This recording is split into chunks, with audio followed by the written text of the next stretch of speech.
Hi, I'm Lindsay, host of the Live Like Eden podcast. What do you do when your whole life flips upside down? Are you questioning everything, lost in chaos, or yearning for life's deeper meaning? I've been there, deep in the thick of it, unraveling my own awakening mess for over 20 years. Now I'm here to help you through yours. I share no-nonsense weekly wake-ups, cutting through the ego's illusions to wake you up to your own spiritual wisdom. No mountaintop bliss needed here, just practical tools, insights, and real-life experience to save you time. Plus, a much-needed laugh when we're all losing it. Let's dive into this fresh new episode. Do you consider yourself an optimist, a pessimist, a little bit of both, or maybe you're neither? I want to get into this today and talk about how the mind has the ability to keep us distracted, with the glass being half full, right? These are the eternal optimists, the people that are always thinking wonderful things for the future, always looking at something and seeing the good in it. And then we'll talk about the pessimist, right? The person who is expecting the worst possible scenario, the doomsday or the worst possible outcome of any given situation is in their mind.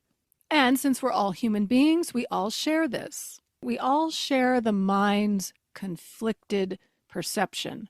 We share the mind's duality, right? We all have the ability to go back and forth. And the thoughts that run through us can be horrific in 1 second, and then something will happen to trigger you and shift into something totally different instantly. This is what we all share while we're here in this world. A couple of episodes ago, I had a guest on. We were talking about traveling, and when you travel the world, it opens your eyes to different things culturally, different perspectives, and this sort of thing.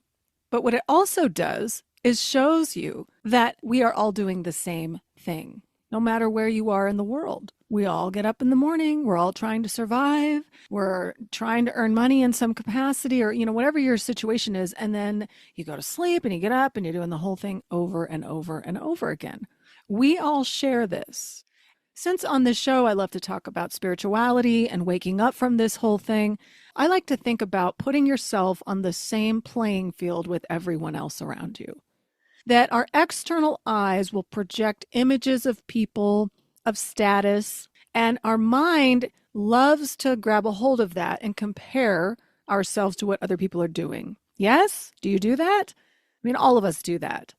And when you find yourself constantly comparing yourself to someone else or putting someone up on a pedestal or thinking that these people who are posting the most beautiful images of themselves and their world travels on Instagram, they're living an amazing, happy life, remember that we're all living with a human mind, right? Let's get real. And that's what I like to do here. Just get on the same playing field with everybody else because we're all experiencing this same dual mind, this split mind, as A Course in Miracles refers to it. And as we're going to talk about today, the glass half empty or the glass half full. We're going to start off by looking at the glass half empty, the pessimistic view. People might refer to this as more of a negative or fearful way of seeing things. And then let's flip it completely upside down and look at the glass being half full all the time. The eternal optimists, people who can see that everything's going to work out, everything's going to be fine, we're all going to be okay. It doesn't really matter what's happening in the situation. They will try to find the good in the experience. Lastly, I want to go beyond the glass. Let's get outside of the mind and pull ourselves into the awareness field to watch this whole song and dance happen. So first, let's start with pessimism, the glass half empty, the mind's ability to self-sabotage, right? And when we're looking at this mental construct, it comes from a place of lack, right? I'm worried that I won't get something or have enough to live, to survive. I'm worried I'm going to lose everything. I'm worried I'm going to die. I'm worried somebody's going to disown me, leave me, betray me. The list goes on and on. You won't get that big promotion. You're going to lose everything. This is sort of the pessimistic view that nothing really is going to work out. And maybe it hasn't. So somebody who's had a lot of really difficult experiences in their life might develop this mindset. Nothing ever works for me and nothing ever will. And so it's sort of in this downward spiral and repetitive thinking. And keep in mind, as we're going over this today, we really are just talking about thoughts. We're talking about something going on that's intangible in your mind. These thoughts may be just coming at you a million miles a minute, where you feel like you're powerless to them, or you might be creating them in your head yourself and you're aware of it. It doesn't really matter how it's happening, but just acknowledging that it's happening, that the mind is predicting a horrible outcome. What side of the mind is always concerned with expectations and outcomes is the ego. The ego is expecting an outcome, and in this scenario, it's expecting the worst, like the worst possible thing to happen. You know, I mention my son a lot because he's very vocal, always has been a big talker. He's a big thinker, and we always have great conversation. He's been like this since he's a very young kid. And now that he's an adult, I really enjoy the conversations that we have. And he's always told me that, well, I always think the worst possible thing because if it's something better than that, it makes me feel better when that worst case scenario doesn't happen. I'm like, that's a good way to look at it. Let's just expect the worst and then everything else is better than that. Yeah, I mean, that works. And then there's the whole movement today that your thoughts are really attracting your reality, that what you're putting out there is what's going to be manifested. And maybe that's true for some people. They are literally putting out that they're never going to make it in life. There's no possible way they can do it. And therefore, in their actual reality, nothing is moving forward. And it's just a cycle, like you're chasing your own tail, you're running around in circles, and nothing's moving, right? And it becomes unbearable, it becomes miserable to be like that. When just sometimes a subtle shift in perception, even if you don't become an eternal optimist, just a subtle shift that says, well, maybe I should get curious about what I could do differently, everything can change, right? And if it's true that we really are a mind and not a body, as A Course in Miracles talks about, that the whole thing is happening in the realm of mind, then it seems possible that with a shift of mind, that your life could change. Now, I don't want to put too much emphasis on form, because when we're talking about going beyond mind eventually in this episode, we're going to be looking to seek a deeper connection to inner peace. That inner peace is something you take with you in your daily life, no matter what the form or the physical world is projecting at any given moment. That could be good or bad. This show is not about making positive thoughts to have a perfect body and a healthy body and everything in your life will become amazing and you'll make millions and millions of dollars and live in a mansion and have a Lamborghini in your garage. That's not what I'm talking about. There's enough of that out there, and if that's something that you're interested in, you can definitely find a lot of it. I'm speaking more about how the mind is keeping you in a trap and blocking you from experiencing the inner calm and peace that's available to all of us. That spiritual connection. Again, that's what the show is all about. That live like Eden, where the Eden is the symbol and the memory of home in our mind. And how do we remember that and embody it and live it so that we can be happier, more joyous, and enjoy the time we have while we're here? The pessimistic mind is really rooted in what? Fear. Big time fear. And the ego loves fear because it keeps itself protected. I'm afraid of what might be if I change something. I'm afraid of what life will be like if I make a tiny adjustment. I'm afraid of not knowing the future. I'm afraid of not knowing what's going to happen. The mind desperately wants to know everything, right? The great knower. We've gone over this before.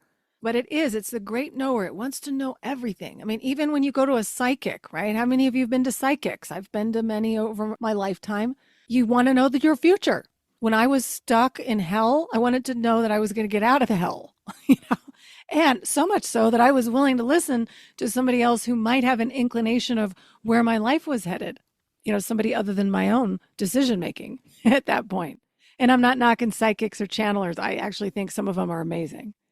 See, what I'm getting at here is we are so wanting to know what's coming, like what's ahead for all of us. And it scares us to death to not know that. It scares the ego, doesn't it? So the pessimist is always expecting for that worst case scenario. It's always expecting and projecting fear all the time. And when you do that in your life, it's just separating you from the deeper connection to unconditional love with spirit. That's really all it's doing. You could go into detail about all these little things psychologically, and there's a lot of that out there. You can study it for eons. What I'm speaking of is something beyond that, to break free from the repetitive thinking cycles and grabbing a hold of whatever the mind is telling you and exploring your true essence. That's what we're getting at today. And with all of these shows, I'm always trying to pull you back to that deeper realm, that mystical side of self. Isn't it funny how you can immediately think that something you're working on, whatever it is, it could be at work, it could be a project at home, or just in your personal life, something will happen and all of a sudden you're like, oh no, it's not going to work. This is all going to go south and we're all going to be left with nothing and we're going to be miserable. We're going to have to move. And the whole thing is just going, right? You're creating a whole story.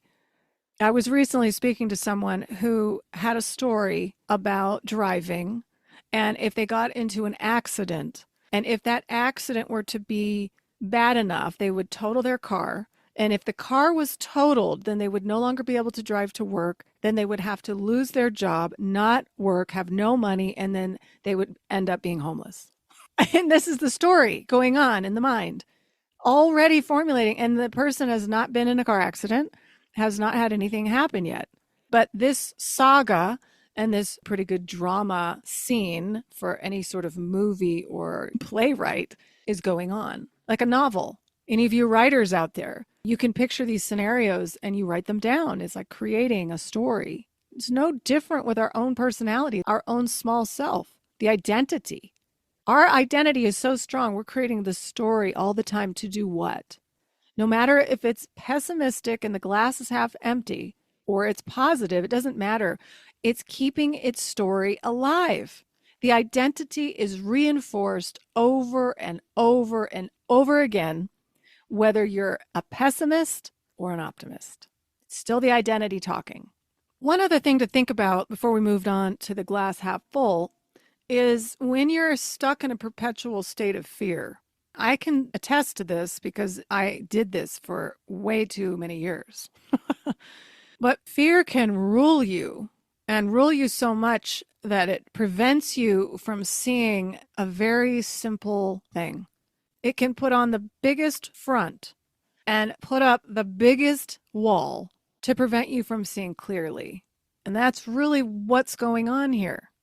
When you're projecting constant fear, when you're projecting constant lack, there will never be enough for you. And somehow there will be for everyone else. See how the ego loves to do that? That somehow it's special, right? It's always going for the specialness quality.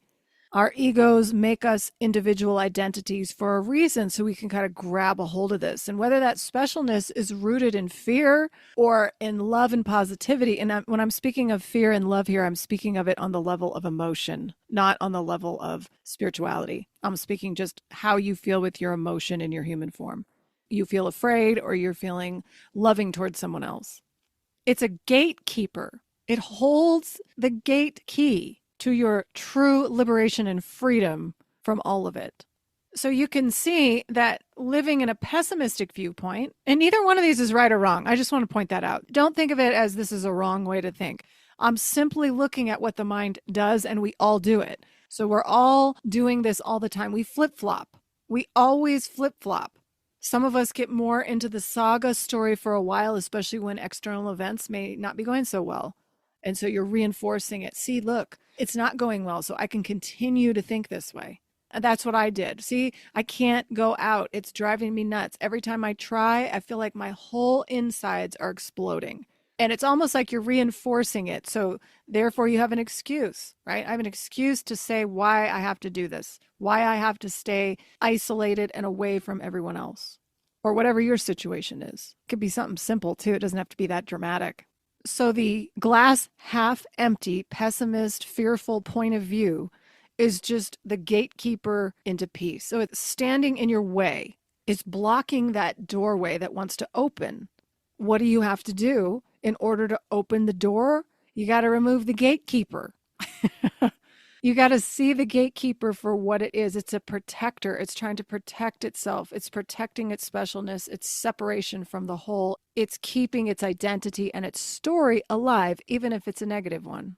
So the next time that you find yourself looping in the mind with the worst possible scenario, oh no, this is never going to move on and I'm stuck here. Instead of trying to fix the external situation, just look at what you're doing in your head. Even if the external isn't changing yet, there's a way to shift out of that fear mode and start looking at things differently. Put on your thinking cap and get curious about why you're doing what you're doing. Why do I keep thinking this way? Why do I want to continue to feel miserable, or that I'm never going to be enough, or that I'm never going to get what I want?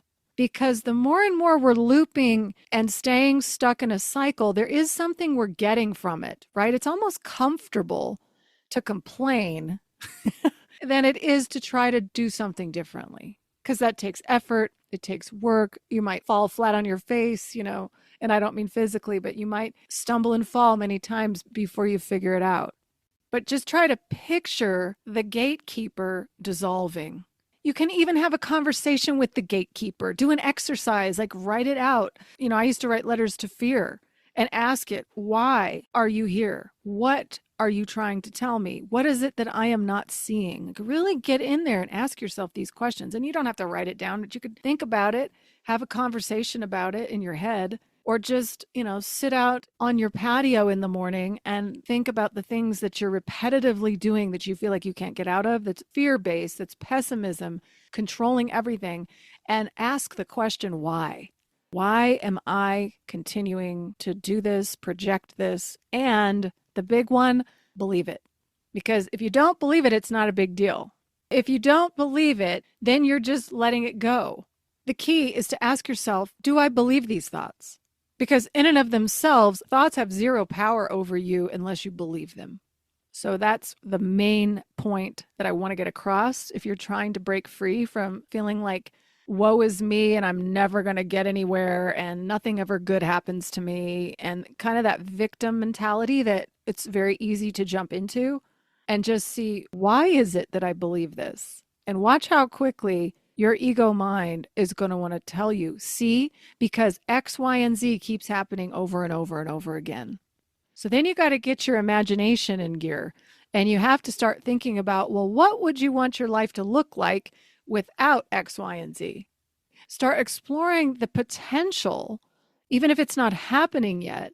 It's imagining that it's possible. And then you start letting your mind shift into a new direction. And there's not two ways, right? There's not pessimism and optimism. There is a 360-degree circle of possibility that exists, right? Infinite possibility.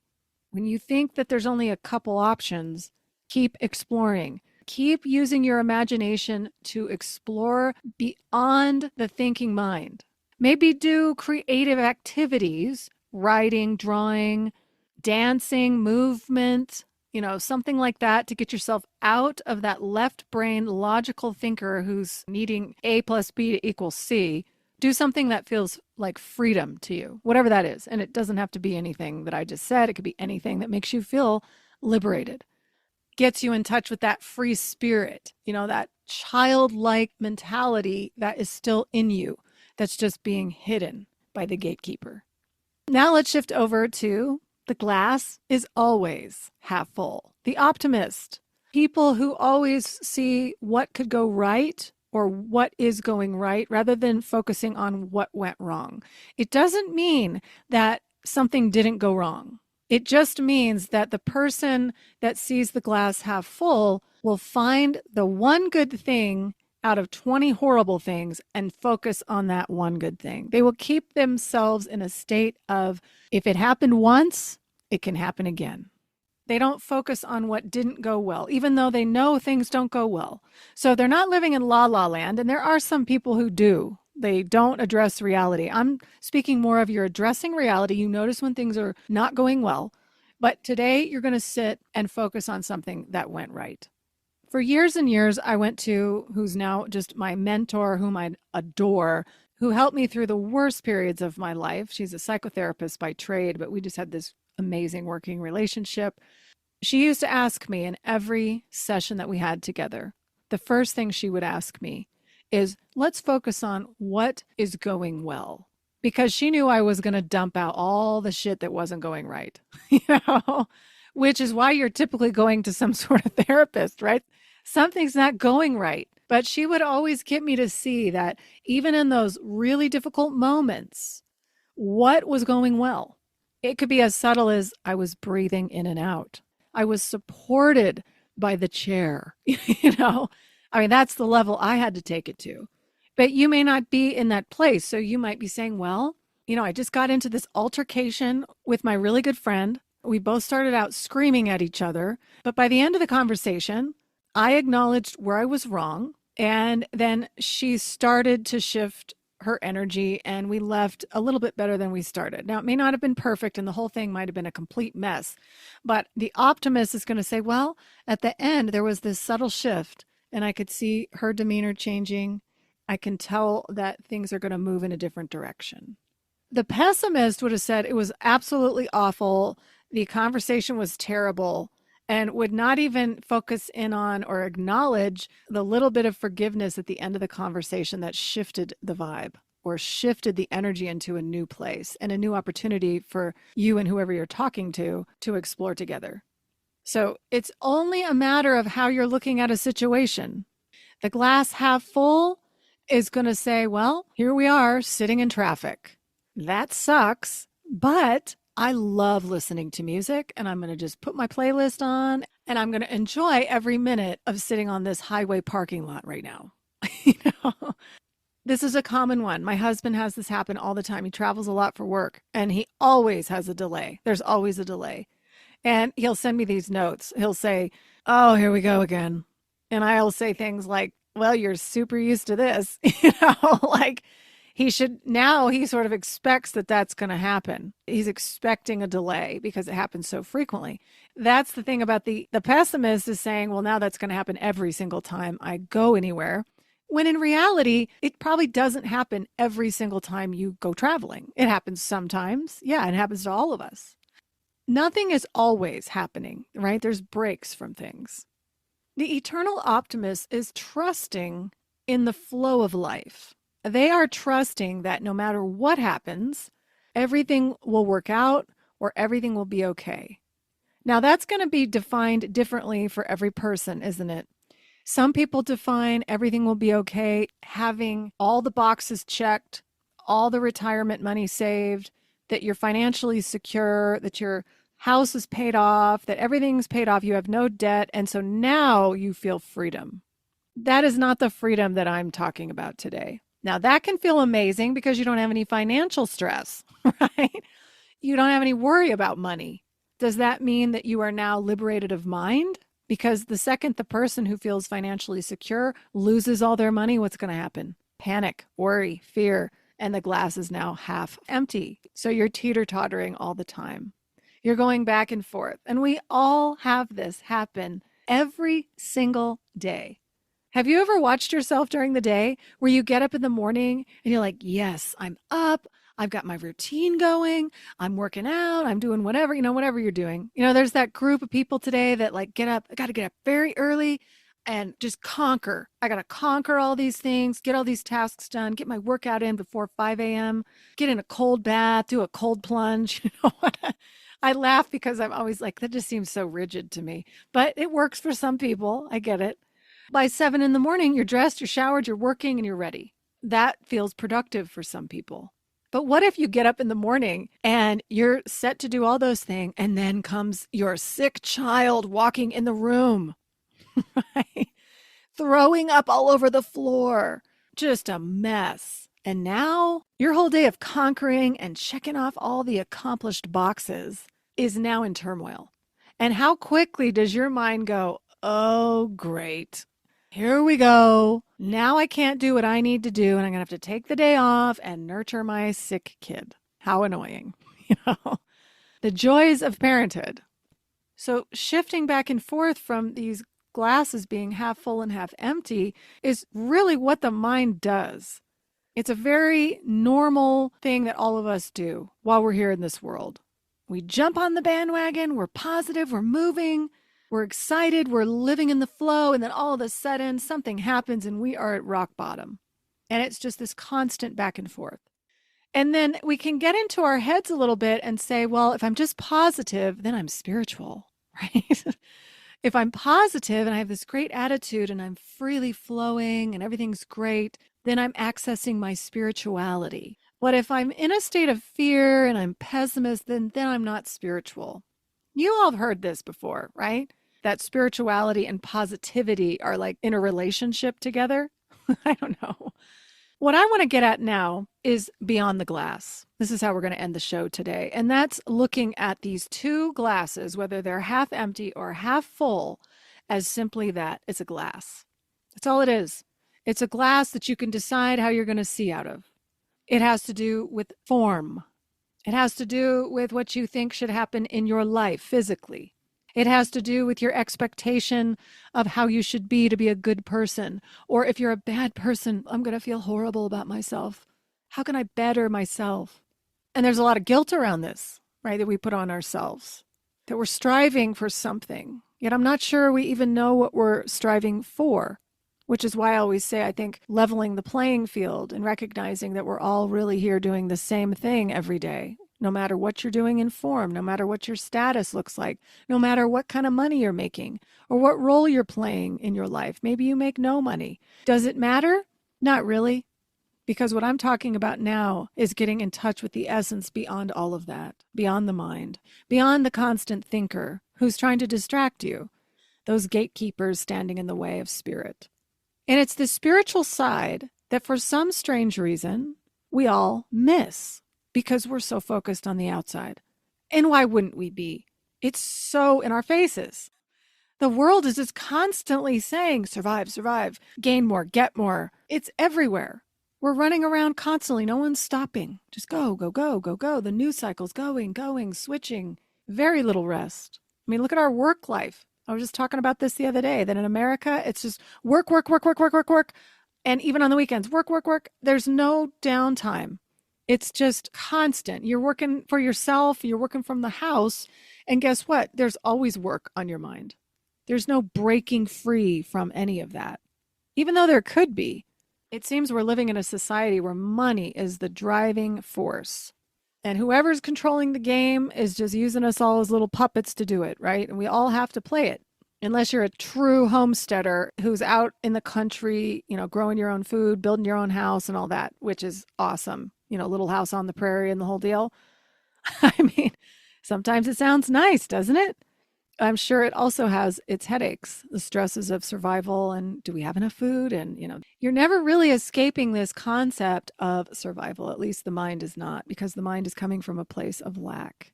The one thing that the optimist may feel when you are trusting in the flow of life is it can have access to that spiritual gateway. The problem and the disconnect comes when you trust the flow of life is going to bring you material wealth or material goods or better health, or it attaches itself to form. So what I'm pulling you into now is detaching from the expectation of what your life looks like, the form of it. And I'm not suggesting that you don't care or that you don't live in form. What I am suggesting is that you learn to have a multitasking life where you are always in the background with spirit as you do your life. The connection to your greater essence is so big, it's so powerful that nothing, no matter if you decide to jump into the glass half empty or put on the glass half full hat, you're still in there with spirit, seeing it all very clearly. The glass is very clear. Who cares if it's empty or full? We're going beyond all of it, beyond the thinker. Remember, the thinker is just the apparatus that helps us do the day-to-day things that we need to do. It's how we communicate. It's how we live in the world. It's how we operate. But if you can watch the thoughts, there must be more. If you can see all of that happening in your own mind, then you are looking from a place of greater awareness, right?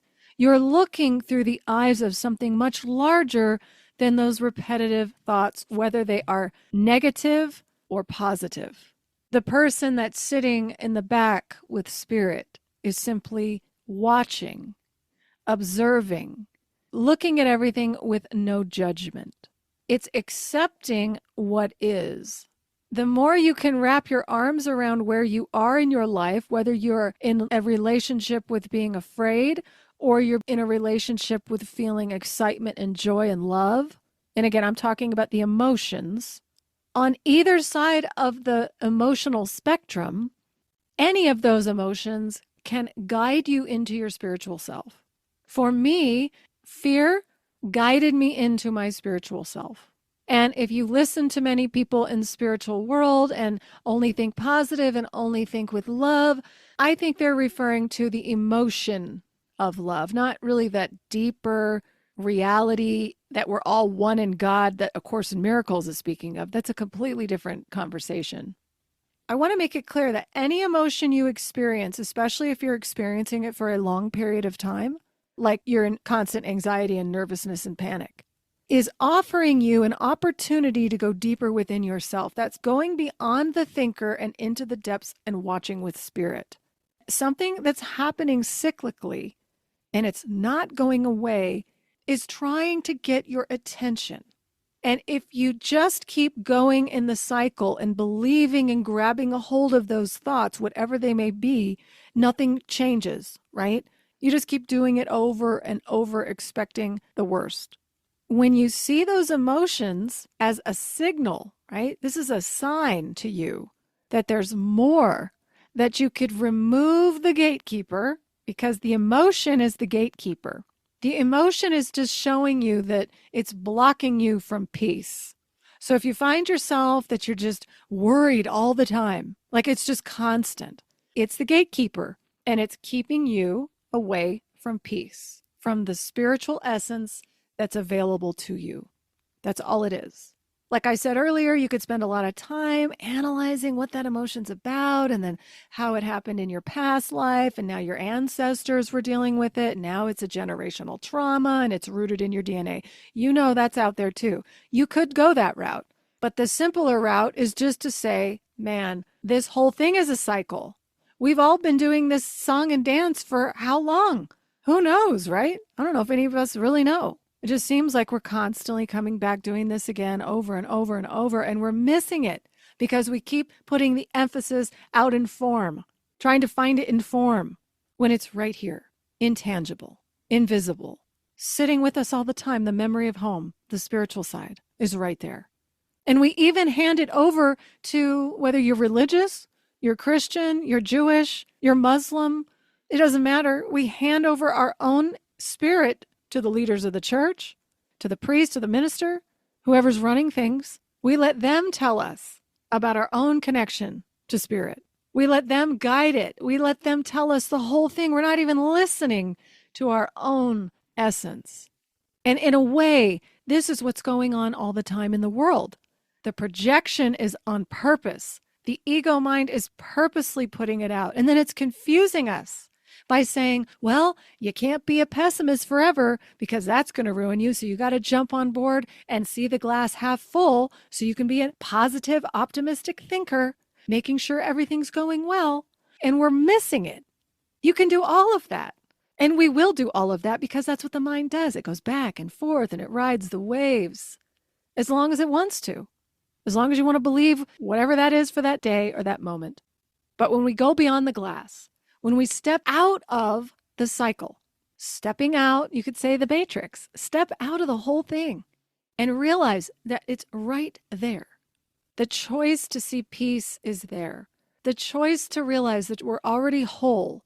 We're already pure spirit in God. Just forgetting that it's there. Completely forgetting that symbol, that Eden in our mind. Because everything is so projected. Everything appears so important and real that our life depends on it. And as A Course in Miracles reiterates for over 600 pages, that is simply not true. None of what you see is true. And when you start going into that and you start embodying it in your life, feeling it in the depths of your being, is when things will change in your life. And when I say things will change in your life, I do not mean that you will suddenly be gifted the Powerball numbers, the perfect career, a healthy body, and a big, beautiful family. I'm talking about that no matter what happens in the physical realm, because sky's the limit here, anything is possible in this world. The good, the bad, and the horrific. That no matter what plays out in front of your eyes, it is not what you think. And the more you can connect to peace as you move through those ups and downs in your life, you will start feeling very, very stable. You won't overreact. You won't feel the need to get worried about anything because you know that where your true essence lies can never be harmed, can never be touched. It's already whole and perfect. And then you just play the game, and you play it however you want to play it. You can do whatever you want while you're here, to an extent, right? I mean, some of us are given certain situations, we got to deal with them. But the emphasis isn't about the external so much as it's about your real relationship with the divine, your connection to the greater awareness that is eventually leading you home. So however you define yourself, if you're the glass half empty kind of person, you're a pessimist by nature, who cares, right? If you're an eternal optimist, that's what you do. You feel good doing that. But just remember, underneath it, we're all beyond the glass, and we're all something much more than what our mind will tell us. That's it for today's show. Thanks so much for listening. If it resonated, please share, follow, and drop a review with your takeaways. It really means a lot. Visit my website at livelikeeden.com to subscribe for weekly reminders and blogs, or sign up for a free 30-minute consult to explore one-on-one guidance sessions if you're really struggling in Awakening's darkness. Take my Awakening quiz to get a personal podcast playlist that meets you exactly where you're at. See you next week for another deep dive.